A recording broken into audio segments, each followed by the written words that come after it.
Good evening and welcome to DarkHour Paranormal. I am your host, Michael Roser.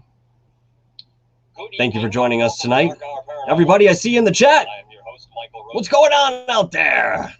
Thank you for joining us tonight. Thanks for coming, guys. Really appreciate you having you here. Thanks for coming, guys. Really appreciate you having you here. All right. So tonight we're going to be talking about healing energy, Reiki, use of crystals, perhaps even intertwining the chakra system in there. It's relevant. And to get into this topic tonight, I have a very special guest. You may know him as GutterGawker. Welcome, my friend. How you doing tonight, pal? Uh-oh. We lost the sound. Sorry. Oh, there we go. I had to unmute. What's up, everybody? Hi, everyone. Good to see you guys. Sorry, I got my mask in case anybody comes in the bar. I got to follow code for the pandemic. What's going on, everybody? What's going on, Dark? How are you? Good, man? How was your day? Oh, doing great, buddy. It was another beautiful day. Had my kids for the afternoon, at least, and we were outside, jumping on the trampolines, and they got a playground out here in the backyard, so of course that kept them busy. How about yourself, awesome, man? How was your day? It was raining all day, so we were just chilling inside. I bought a new drone. It's kind of fun. Yeah, I saw that. That thing's cool, man. I'm such a nerd. I got a new drone. It's kind of fun. I'll fly it for you guys before we cut out. Awesome. I look forward to that. Cool. That thing was really cool. Quick roll call here. Game vet Shannon Sullivan. How are we doing tonight? We have Stu Gerson. How's it going, pal? Thanks for coming back. I know I saw somebody else in there other than you, but I don't know where they went. So we'll wait for them to make themselves known again. All right. So to get into the topic a little bit here, I guess I should ask you, what do you know about healing energy or Reiki or hands-on healing, anything like that? Are you familiar with it at all? Do you have any opinions on it? Any experiences? I do have some opinion on it. I've read, when I was in college, I read a lot of religious books and I studied religion and history and all that stuff for a little bit. And one of my favorite philosophies, religions that I found was Taoism. And in Taoism, they talk about there's a key. I don't know if I'm saying it right, but there's a life force to everything. And it's basically a Eastern religion, I guess, philosophy, where it really resonated with me. So I read a lot more about Taoism. I like it. I think that their core belief that you're a leaf on the river of life is a great way to live your life. Have you read the Tao of Pu? Are you familiar with that book? I'm sure I have read it. I'm definitely sure.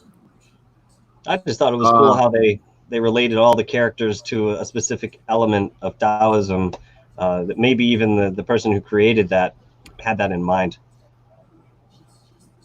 Yeah, I would have to refresh my memory on that one, DarkHour. I'm sorry. It's been a while since I've seen it. No, not at all. Just bringing it up. Thought maybe you heard of it. You probably have. I probably have.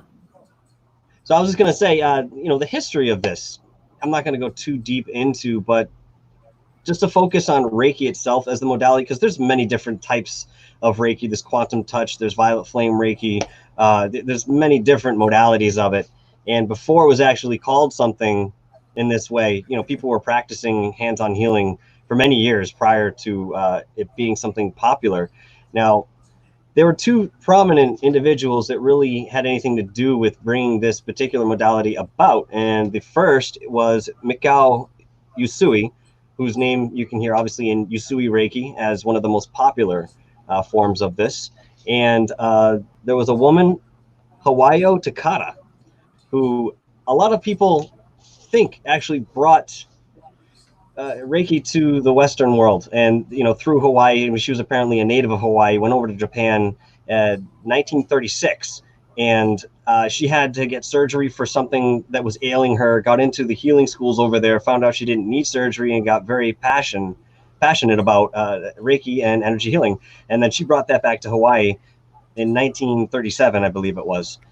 The thing about her that it's always kind of got me, though, is that, all right, you do this sort of work, and of course, for any sort of work like this, it can be an energy exchange. A lot of times it's money, that's fine. There's nothing wrong with that, but make the energy exchange even.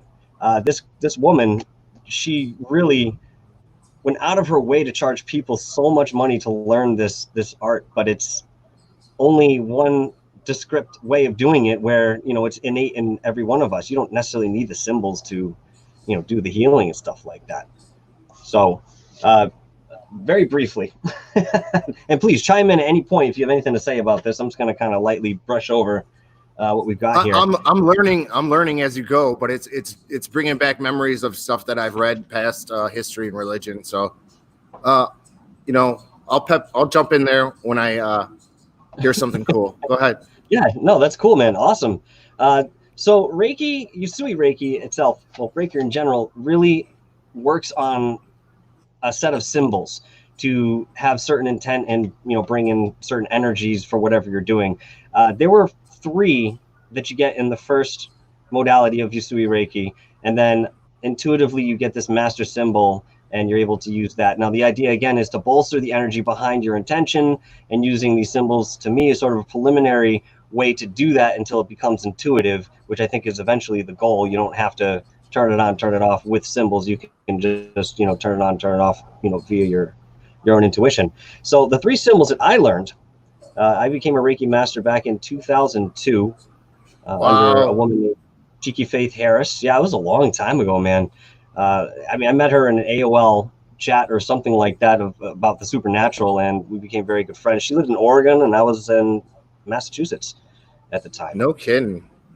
Believe it or not. So I'm going to see if I can get this up for you. All right. So these are the 3 master symbols that I learned, and the 3 symbols that most people learn when they first get into this. Now, the first one here, this is called Chokure. This is a very basic symbol that you draw in design. It can be done backwards or forwards to just increase the overall energy of the session that you're doing. I'm not sure that I should be talking about all these symbols, but I'm going to tonight, guys. All right.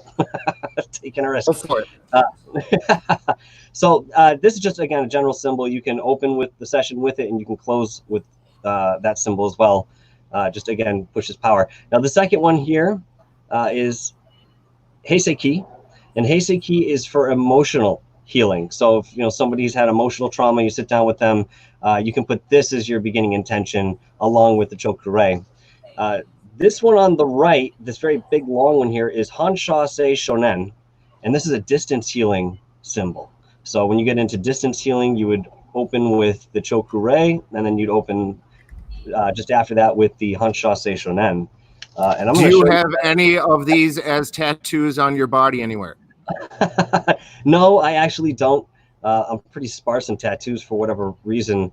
It wasn't my thing growing up, but I think there's always a question of how open do you want to be. If you have something like that tattooed on your body, you have a certain responsibility to make sure you close whatever you do. It's like if you're wearing a crystal around your neck, you're going to be more, in tune with your environment and perhaps more sensitive taking on other things. This was just very briefly, I drew this back in 2001. These were my own personal pieces that I was learning how to draw the symbols on. And this is kind of cool because I literally just found this tonight. All this stuff here, very quickly. Here is one of my certificates. I don't know if you can see it. It might be tough to see, but there it is. That's the first one. I got a couple of those in there. So is it the words or the symbols that have meaning? Which is it? You got to explain that to me. So the symbols themselves have been used with a certain intention for so long. I think that they're sort of imbued with that intention, and I think that's why people can access that energy so quickly. It's almost like tapping into a flow of energy, if you will, by sort of using one of those symbols as a key to kind of bolster yourself in there, sort of surety that you're going to get what you want. Again, as I mentioned, as time goes on, you can not use the symbols. You can simply just open the door, and you can get this energy healing coming through. But I mean, in terms of being certified for this sort of thing and getting into it, back then there was a whole course that you had to take. This woman who brought me through it did it remotely, as I mentioned, but she sent me all sorts of history and stuff on it, plenty of stuff to read and workshop stuff to work with. And yeah, it took me quite some time, even back then, to reach that. But the reason I got the certificate was because, especially in those days, if you wanted to work in a massage parlor, or you wanted to do it in a religious event or something like that, you had to have the certificate in hand, something genuine that said, hey, I'm not just some crazy kook, I'm going to come in here and touch people. So businesses wanted to see that, in that way. So did many people ask for your certificate? If I was going to do anything extracurricular with it, if I was again doing something at a church, or I was doing something in a massage parlor, anytime some sort of volunteer work or monetization was involved, somebody wanted to see a certificate. Yeah. Because keep in mind, back in 2001, this wasn't something as easily talked about as we do today. It's not generally as accepted. Did you ever get into an argument with someone where they're like, you're not doing proper Reiki, what's wrong with you, sir? And you like bowed to them. You're like, sir, and you bowed back, and you started bowing back to each other. And you're like, no, sir. It was Mr. Miyagi. I mean, I tried my best. He had a lot of stuff on his shoulders, man. You want to talk about a guy that's got some baggage. He was a little upset, but he was drinking after that. So I don't know what that means. It seemed fine. But no, I've had a lot of interesting experiences, even prior to doing the Reiki, as I think I mentioned on another show. I think it would have been your show.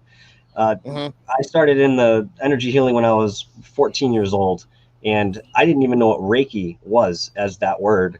And the person who introduced me to it, this was very interesting. This guy was introduced to me by a woman who had given me my first psychic reading. And she only made an exception because she felt an intuitive level that was okay. I wouldn't be impressionable and so forth. And well, she was right. But that being said, she said, you need to get into energy healing, and I have somebody to introduce you to. So I said, okay. So I met this guy. His name was Norman. And we went to like this, it was a gathering of sort. It wasn't religious. It was just a bunch of people there to play with energy. And so this guy kind of hobbles up to me, and I noticed that he's walking funny, and shakes my hand. Very nice guy. He says, here, have a seat, let's talk, because he was expecting me.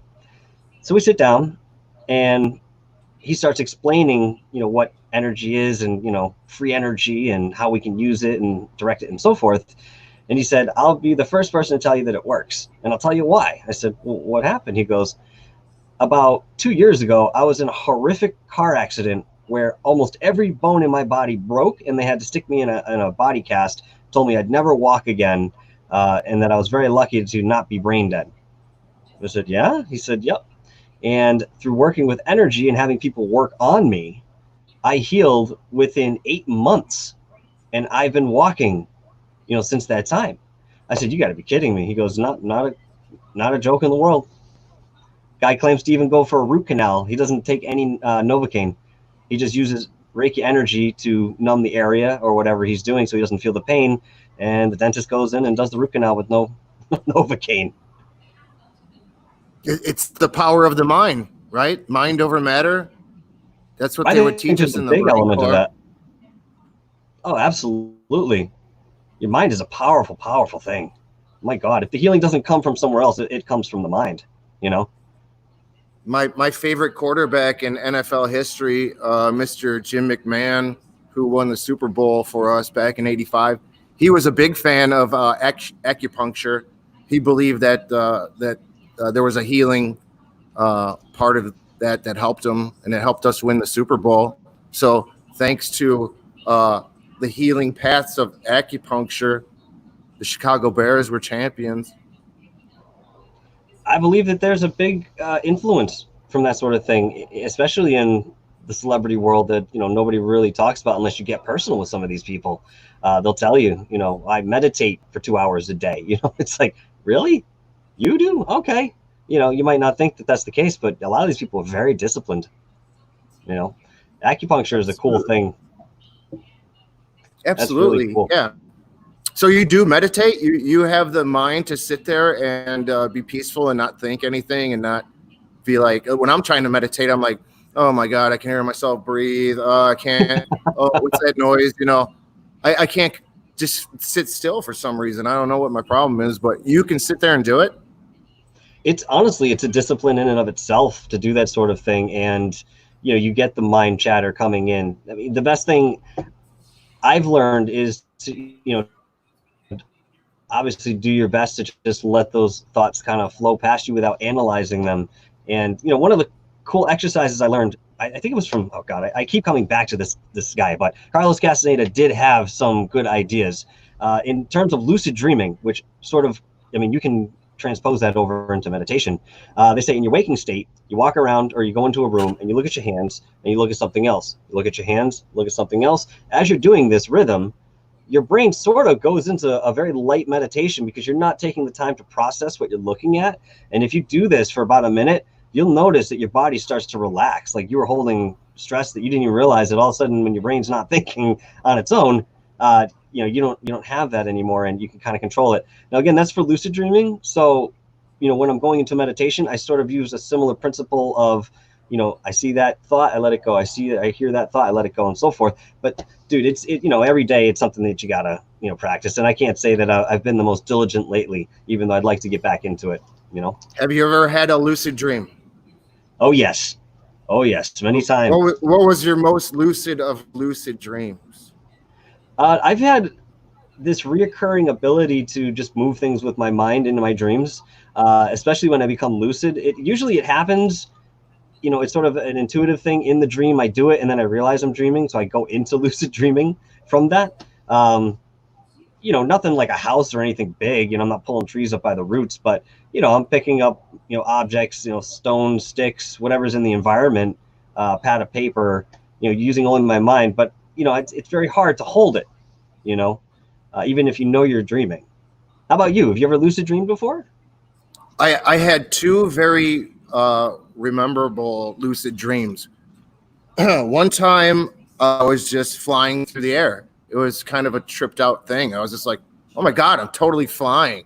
And the next thing I knew, I was like, oh my God, I'm totally flying. I don't know how to fly. And I just remember nose diving. But when I was nose diving, there was like a Ferris wheel in the background, and it was kind of like foggy out. But there was like one dark dude like sitting at the bottom, and he was just watching me drop the whole time. And then I woke up. Wow. I was like, oh my God, that's the most vivid dream.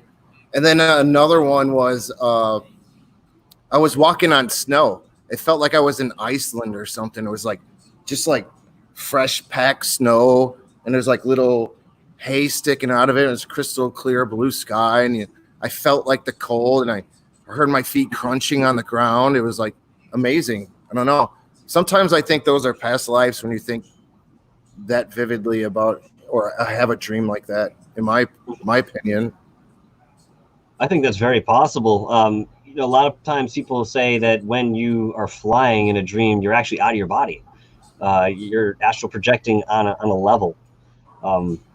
You know, going into different dimensions, going into the past, going into past lives. I mean, it's all possible at that point, I think.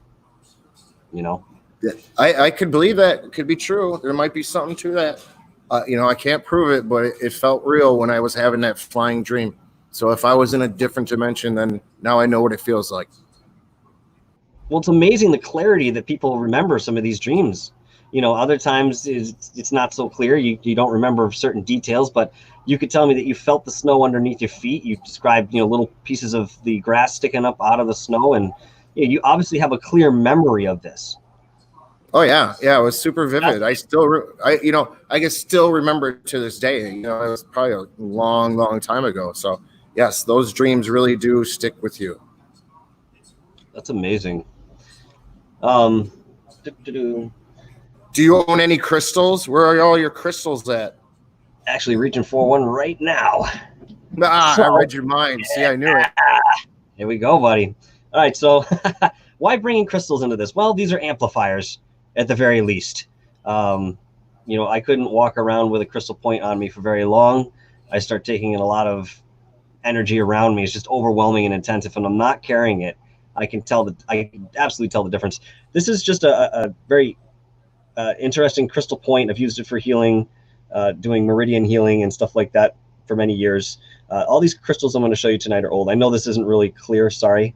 I haven't kind of mastered this new. I just got the webcam yesterday, so we're working on that. And there are different types of crystals. With looking at a crystal, you want to find the biggest plate on it and see how many sides there are, and that'll actually kind of give you an indication of what kind of crystal it's for, what it should be used for. For example, and don't quote me on exactly the statistics here, but it goes something like this: a 4-sided crystal is good for healing, a 5-sided crystal is good for channeling, a 7-sided crystal, which I do remember, is good for accessing the Akashic records if you meditate with it. I've had some experience with that, back in college in those days, and some of it was successful, but I never really delved into it. I think more or less because it was a healthy fear. We lost Gutter, but he'll be back, I'm sure. Yeah, it was a healthy fear, just being so open. Here's another one. This is a nice chunk. This came from Poland. My sister actually went and got this piece when she went to Poland some years ago. This is a really interesting energy. Some people can feel it when they hold it in their hands. They can feel the energy.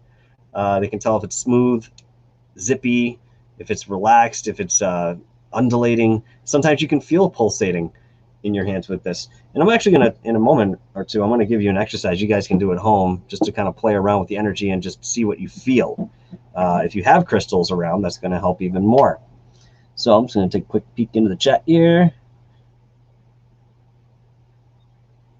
Yeah, we have a lot of realistic dreams from when we were kids. I mean, you can only imagine, Game Vet, how many memories we have, and what it would take to access those on the vivid line of experience that we created them with.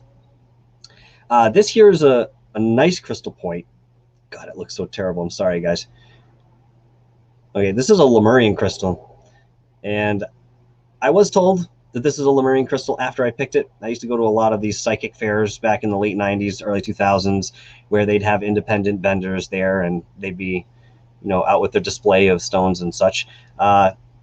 This particular stone just literally opens my chest up. It just blows my chest open, and I can only use this sparingly.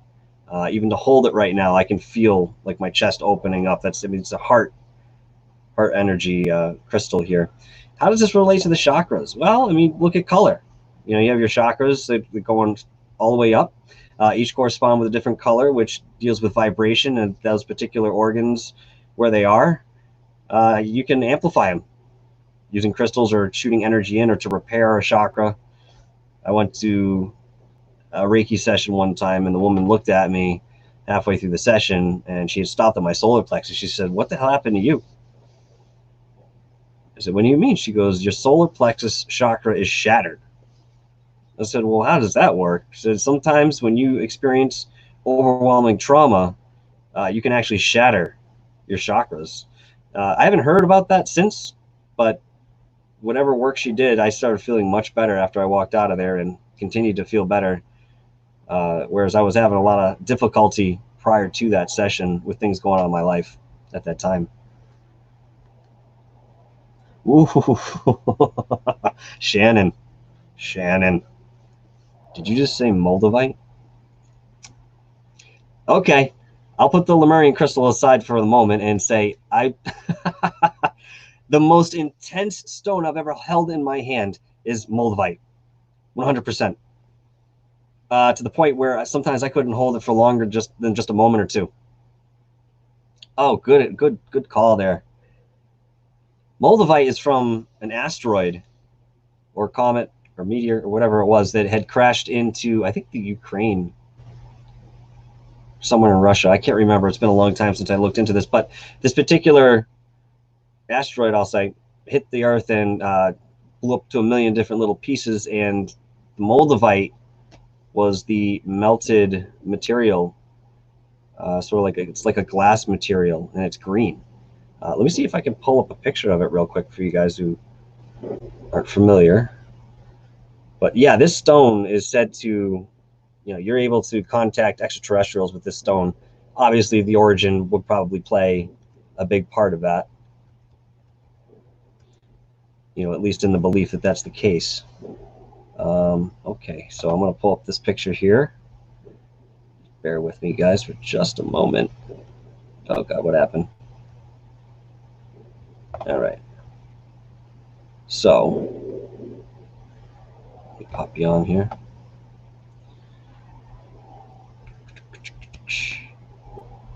What's this? Nope, that's not it. Sorry.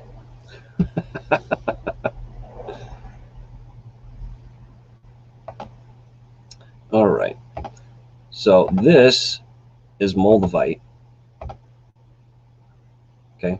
Again, it's got this glassy look to it and can be polished really nicely. But bigger pieces are very, very rare to come by, and it's generally incredibly expensive. I think I paid, oh God, for a piece like this, I could hold my hand maybe about an inch and a half. Back in '98, I think I paid like $60 for something like that. It was really expensive stuff, but I definitely enjoyed having it in my collection for what I was doing. Oh, that's awesome, Shannon. Shannon says she owns 2 pieces that were certified from Russia. So, okay, yeah, it was Russia then. It wasn't the Ukraine. Where do you find crystals? Well, honestly, you can go to any New Age store. A lot of times they'll have it. To be honest with you, Michael's Crafts used to have all these little crystal points in the back for like $1.25. And my girlfriend and I at the time, we used to go and just pretty much empty them out, use them as gifts and cleanse them. And of course, program some sort of intention if you wanted to do that. But craft stores will have stuff like that, but again, if you want to get some real nice crystal points, I would look online, or I would go to a New Age store or a psychic fair, some sort of exposition along the way. That's pretty much where I got the majority of mine. I don't think I really, other than that Moldavite, I really haven't ordered anything online. Or if you're ambitious enough, you can head out to Herkimer, New York, where Herkimer Diamonds are from. Now, this is an actual chunk that a friend of mine dug out of Herkimer, because you can go there. They have some loose mines that you can pay a small fee and go in for the day and mine as much of this stuff as you like. The Herkimer crystals, they call them Herkimer diamonds because they're very perfect. They come out looking like faceted diamonds sometimes. Absolutely gorgeous, gorgeous stones. But these are also incredibly powerful when it comes to healing and dreams and everything like that. Oh, Gutter's back.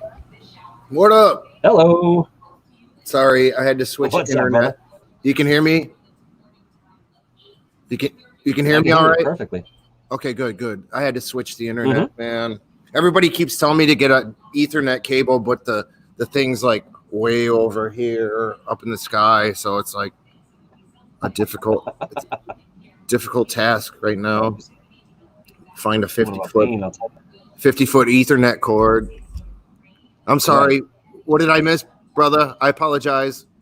Stupid internet. Not at all. We were just going into some crystals here, and I was talking about the different crystals I have. This one was the latest. It's a Herkimer Diamond, and again, they come out faceted, looking like little diamonds, sometimes bigger pieces. But again, these are very powerful when you're using energy healing. If you're using for dreaming. That's another thing, Gutter. You want to mess around with some dreaming, grab yourself a few crystal points, buddy, and put them around your head while you go to sleep.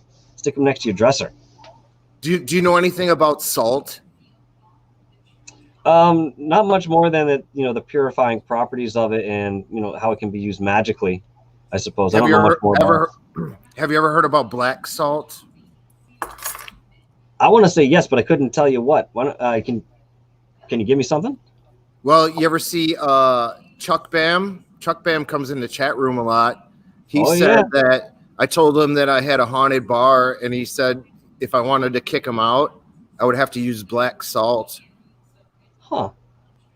But I would have to have pure intent before I used it. Like I would really have to want to kick them out. And I don't know if I want to kick him out right now. He's kind of helping me out, to be honest. The ghost that died on the bar or on the pool table. Hey, listen, if he's not causing any problems, as comfortable as you are. Not for me. Have you ever heard about old salt? Did anybody ever tell you about having old salt?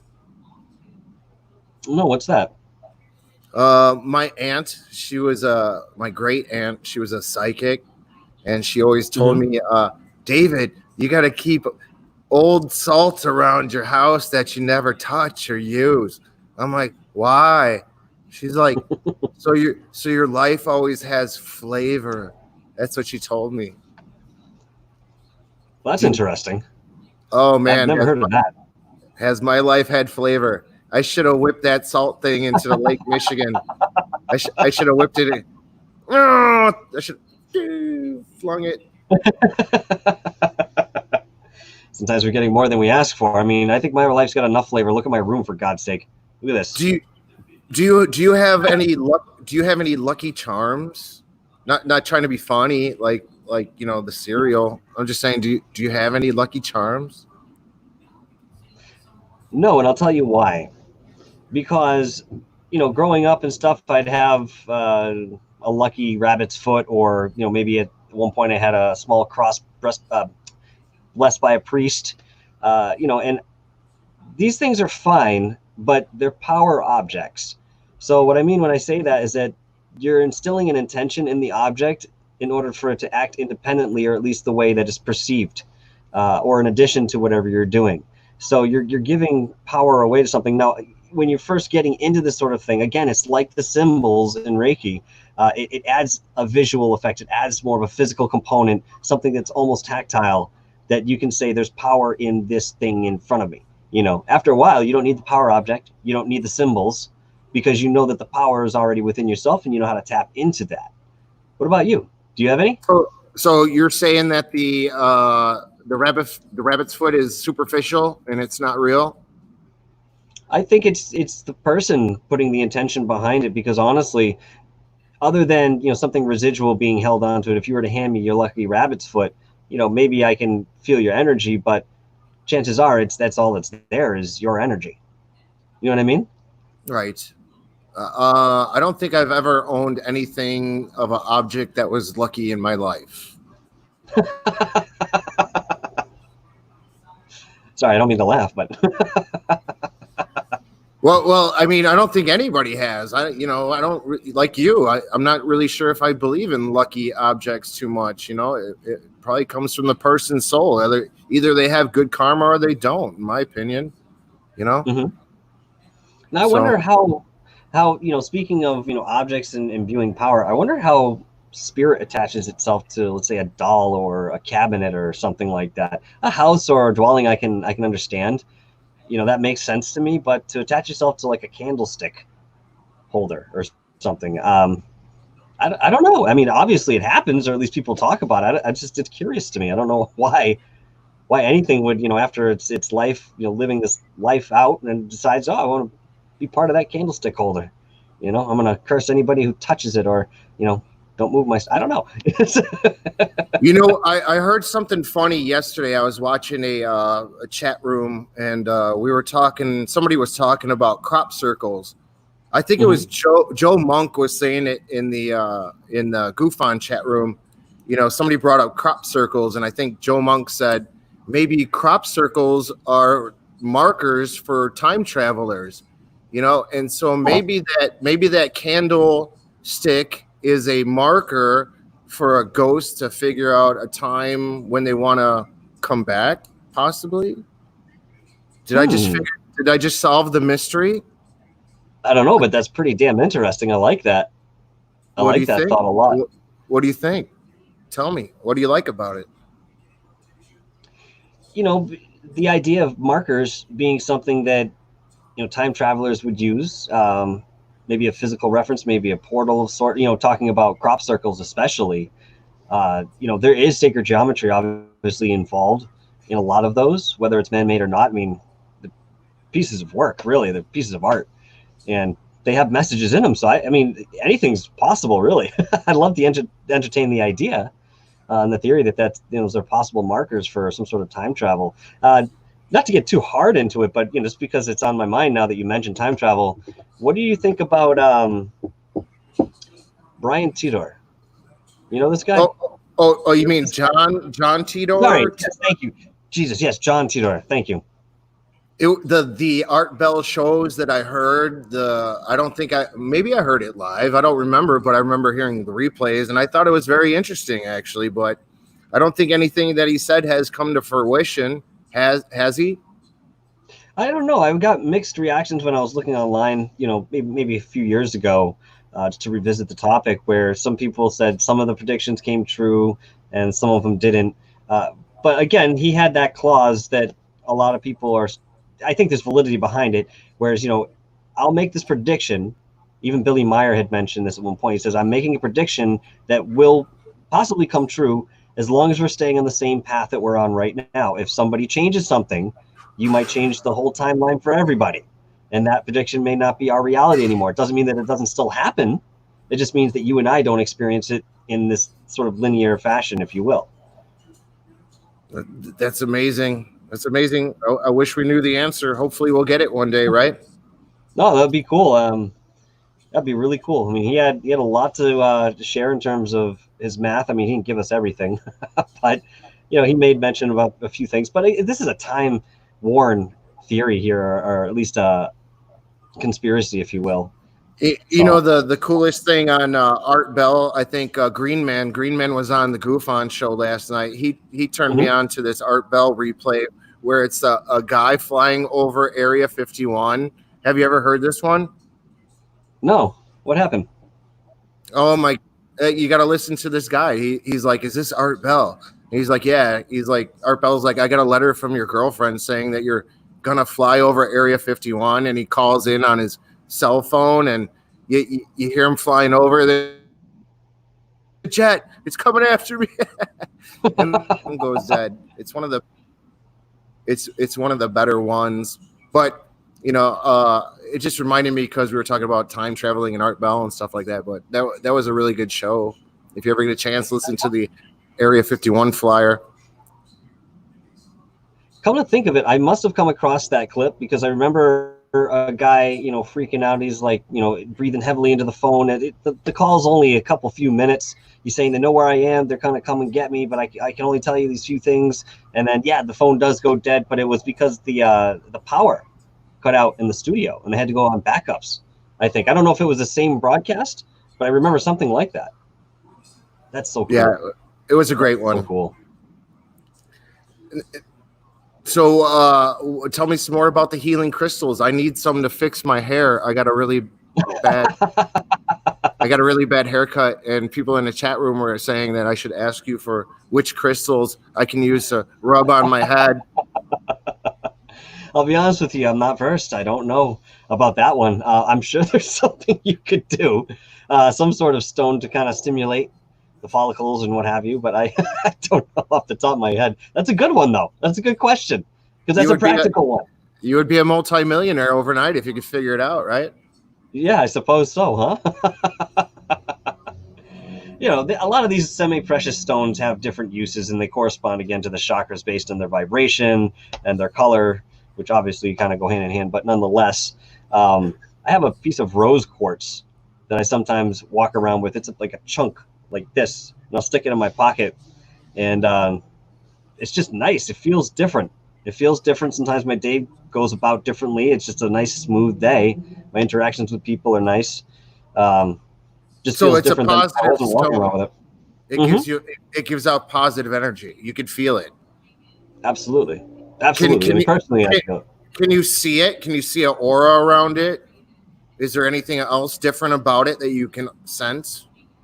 Me personally, I can't see an aura around it. I mean, I do see auras occasionally on living beings. I usually see the first tier of it, though, which is like that energy strip. Kind of looks like heat coming off of you. It's usually about an inch and a half, maybe 2 inches, and it's sort of indicative of your overall physical health. But you can also see emotional stuff in there. But I don't really see it around inanimate objects or stones or anything like that, unfortunately. But with practice, anything's possible. I mean, the military was teaching people how to read auras for years.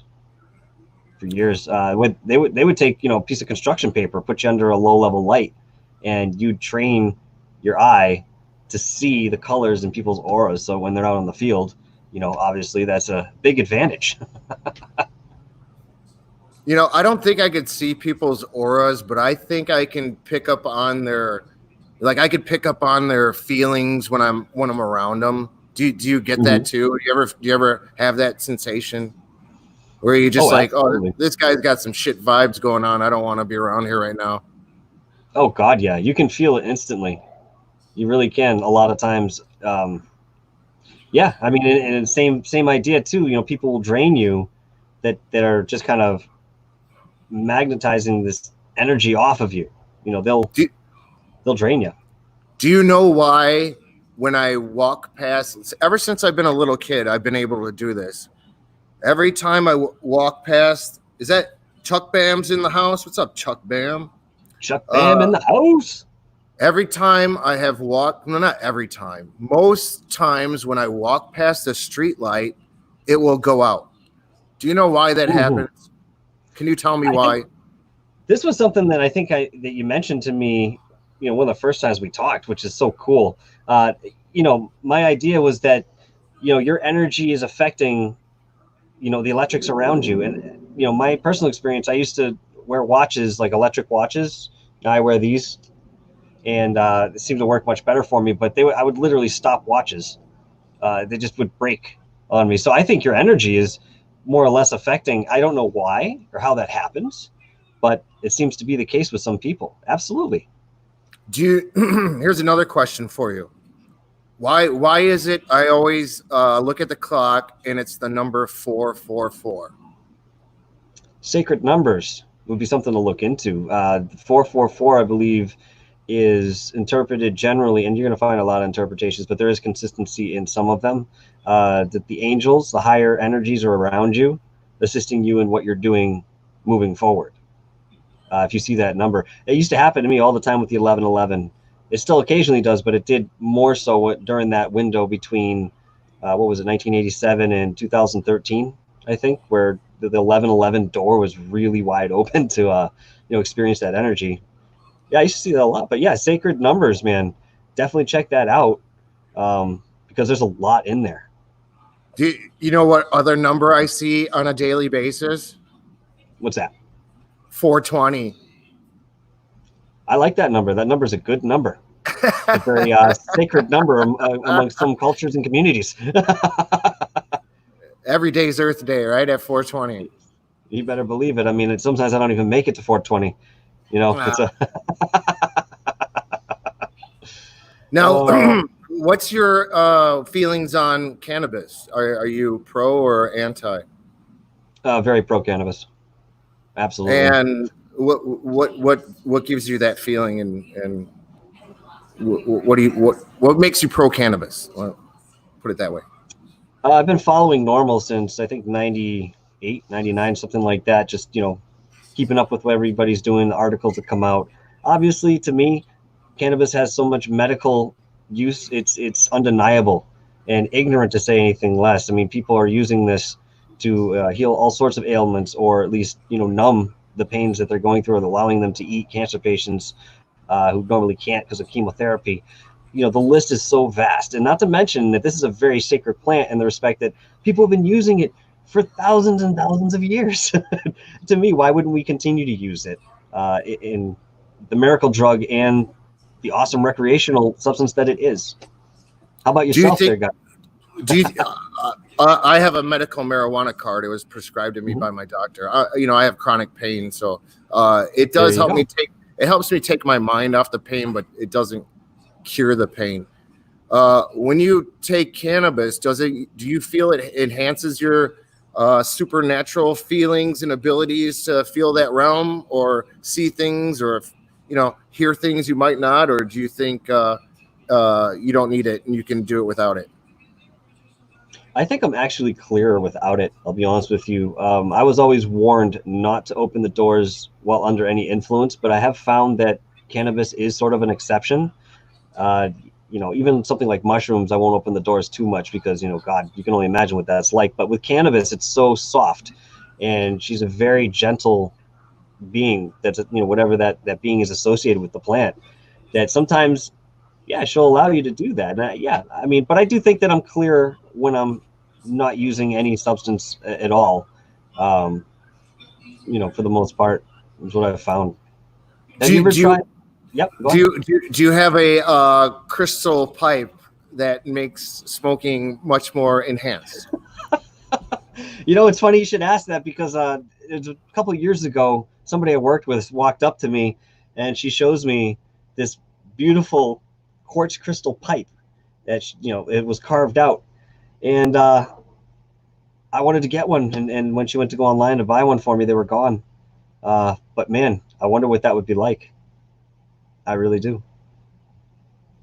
I think we might have lost Gutter again. That's okay. He'll be back. But yeah, I'm definitely pro cannabis, for all the right reasons here, and the myriad of reasons that we could all come up with together. Now, whether you use it or not is a different story. I was diagnosed with attention deficit disorder back when I was 11, took Ritalin, Dexedrine, and a whole host of other experimental crap that they gave me to try. And none of them really seemed to work except Dexedrine, which was really just a stimulant. And, I understand why that worked. But it was one day in college, my friend, gave me a joint, said, go ahead. This is a, classic story. He said, here, go smoke this before you go to theory class. Because I was having trouble with the class. I'm like, no, I don't want to do that. I haven't smoked in years. And he's like, no, just take one hit. If you don't like it, give it back to me, and that'll be it. But just try it. Don't take your medication. Try this. I said, okay, fine. So I did. Took one puff, coughed my lungs out like an idiot, because, it had been years and years since I smoked. And sure enough, that theory class went very well. I was able to focus, and I felt much better about it. But, not trying to get too off topic here, but I know we're winding down towards the end. I still got about 10 minutes, 12 minutes or so. That being said, cheers. Hope you guys are enjoying the show. I know that we've had a little bit of technical issues here, but it's okay. Everybody kind of goes through it when you're doing this stuff. Basquatch! Where you at? Hey, listen, it was a good picture of him, wasn't it? Wasn't it, Shannon? It was a good picture. Probably looked like that in high school with a little bit more hair, I'm sure. Guy looks young as hell. Looks good for his age. I don't know how old he is, but he looks good for his age. Chuck Bam, you're trying to make me hungry, buddy. This isn't Rick's show, but I'll still get hungry. Speaking of, where's Random Rick tonight? Where's Rick's Realm? I haven't seen him. Must be eating and then sleeping. Ay, ay, ay. All right.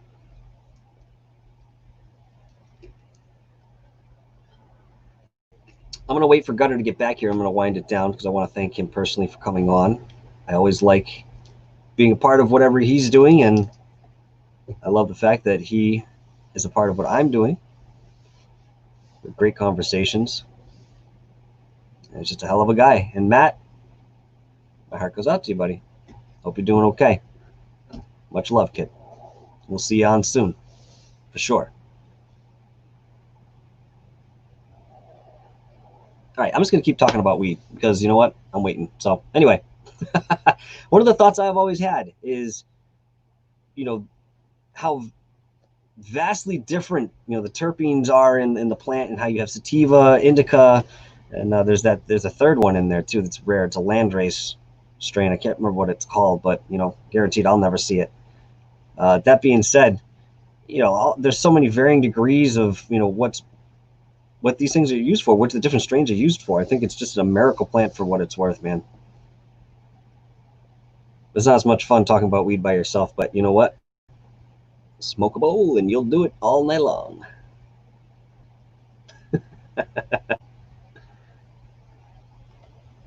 Yeah, again, I hope you guys are enjoying the show. I only showed you a few of the crystals that I have here, just some of the more prominent ones that I've used in my healing work. Oh, I know what I wanted to show you guys before we get out of here. All right, so one of the things that Norman, the guy who introduced me to Reiki, showed me was how to feel energy that's around you, free energy. So what you do, it's a very simple exercise. Take your hands and you rub them together.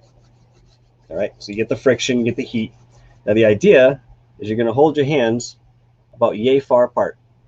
Okay. And as you're doing this, you kind of push down very, very lightly to see if you can feel that there's a ball of energy in your hand. Now, sometimes people will experience warmth, they'll experience heat. My father generally felt that, sometimes a tingling. But a lot of people will feel this slight resistance and an undulation that's like a breathing. Now, the resistance I might be able to explain by muscle memory, but the undulating feeling and the breathing sensation of the energy, and the fact that as you pull your hands further apart, it just grows and grows. This is really cool. This is supposedly free energy. It's an exercise I learned many years ago. Somebody can show me that's something else. I'm all ears, man. I'm all ears. But this is what I've been talking about for a very long time. Here he is. Here he is, folks. GutterGawker. I'm sorry, man. There's got to be. Everybody keeps getting knocked off the web here, and that's all. My bad. I'm back. It's cool, brother. It's cool. What were you talking about? I was just kind of wasting time. I was talking about what the hell was I talking about? Healing energy. Oh, I was doing the exercise where you feel the energy between your hands. Very quickly, I'll recap that for you. So essentially, you rub your hands together, you get that friction, right? That warmth. And then you're going to hold your hands about this far apart, and you're just going to hold them stationary. Now, do you feel any heat or any tingling between your palms? Yes.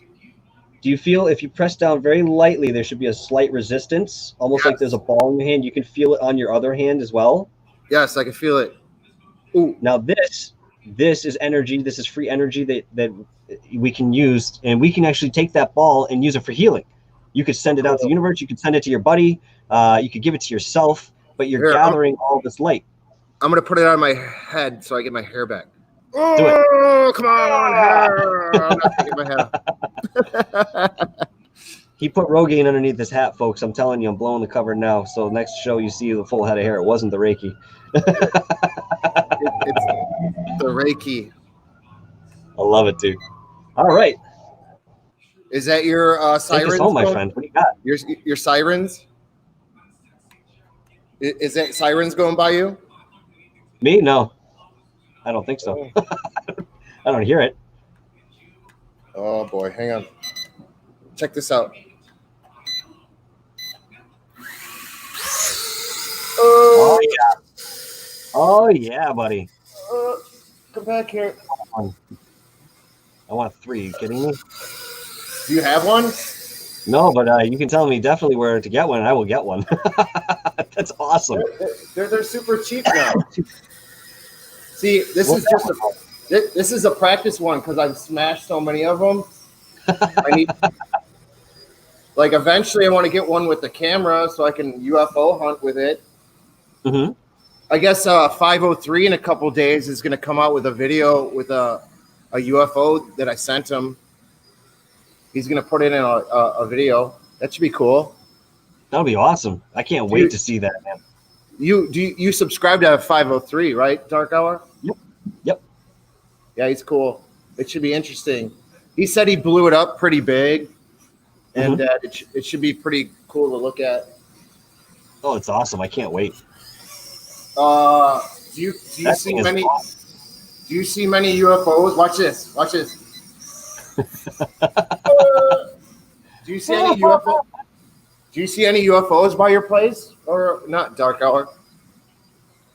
I see nothing right now. It's kind of cloudy out where we are at the moment. But you have seen them there, right? Up here in Massachusetts, I've never seen anything. Connecticut, yes. Connecticut, I have absolutely seen UFOs, man.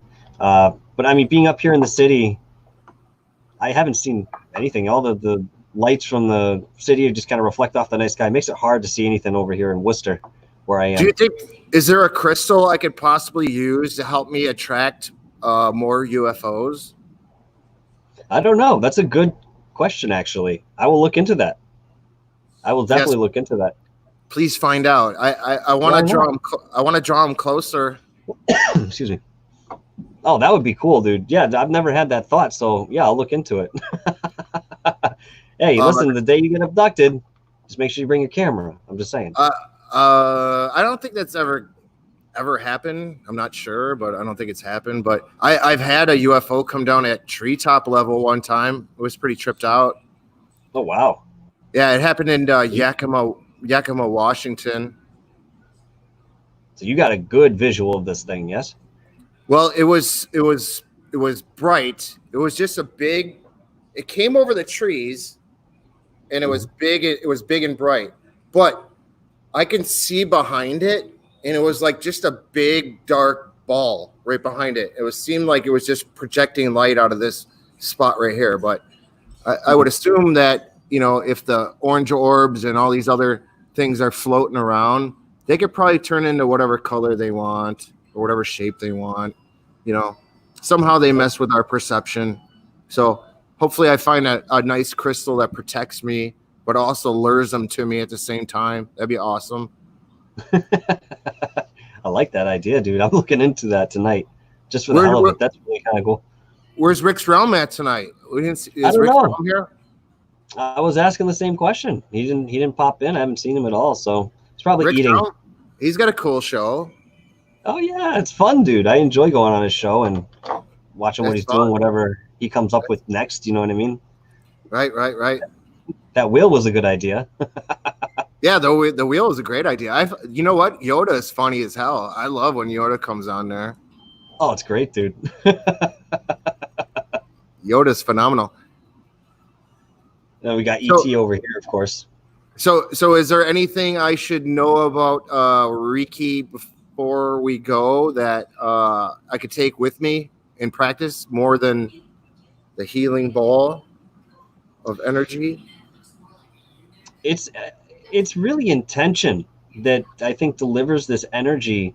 That being said, I don't really recommend anybody try to do any like hands-on healing work without kind of going into the history of it and understanding how to do it, because you're more prone to pick up a condition from somebody else when you're just trying to be good-natured about helping out and not realizing that you need certain protection to do that, or the ritual of cleansing yourself after a session, because it is very possible to take on somebody else's condition, and that shit is no fun.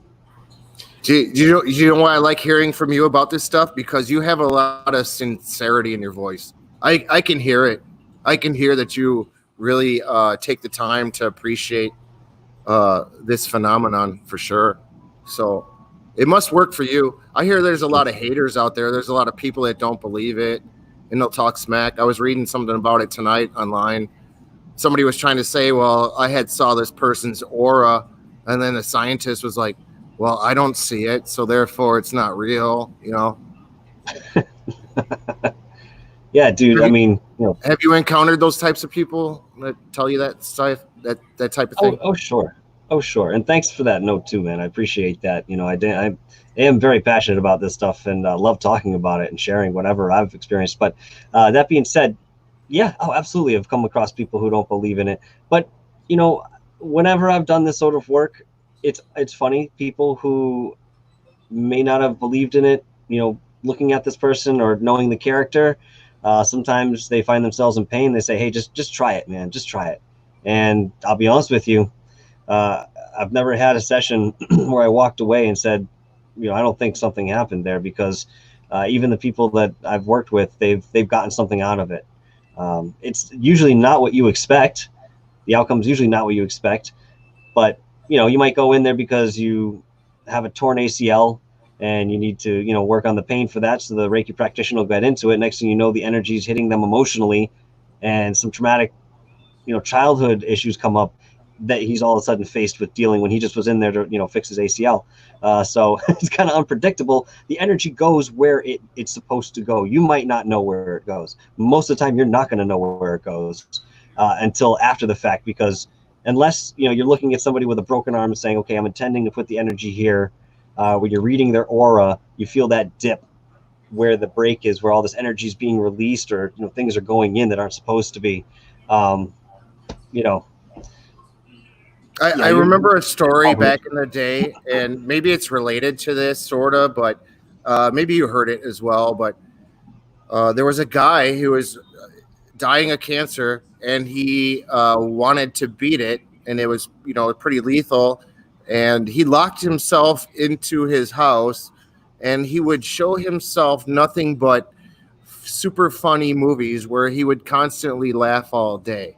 And eventually he said that his cancer was gone because all he did was just think and be positive and happy as much as he can. Do you think that is this a part of that? The Reiki is being positive and happy and having that good intention a part of being healthy?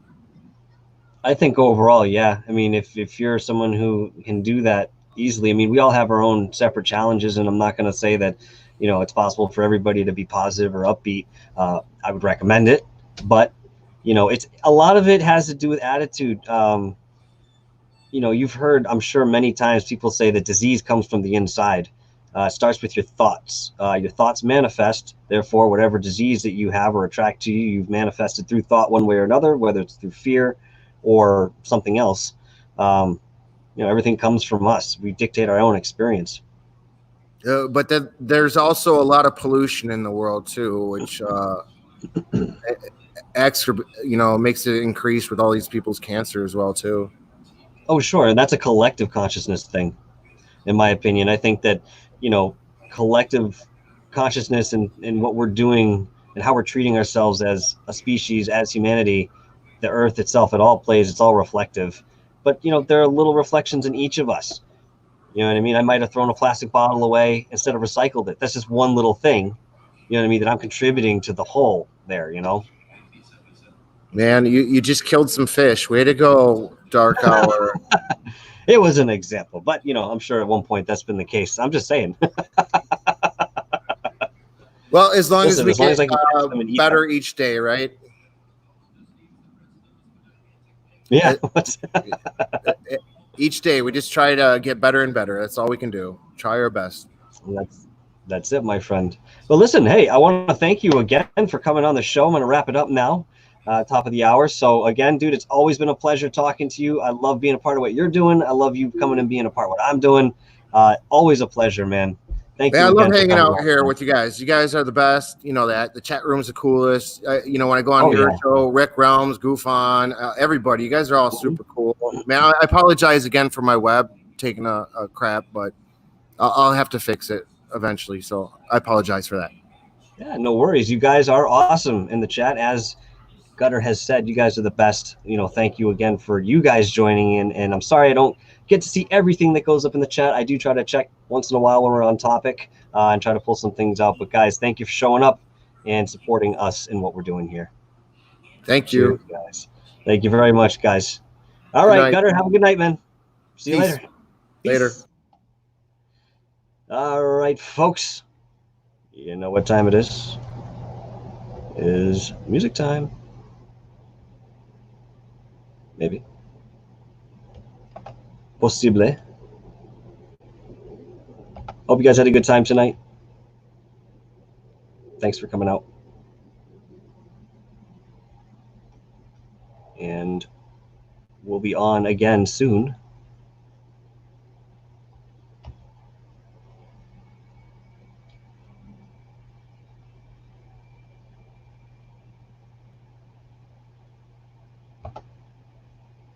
All right. And roll. Thanks again, folks. All you guys, have a good night.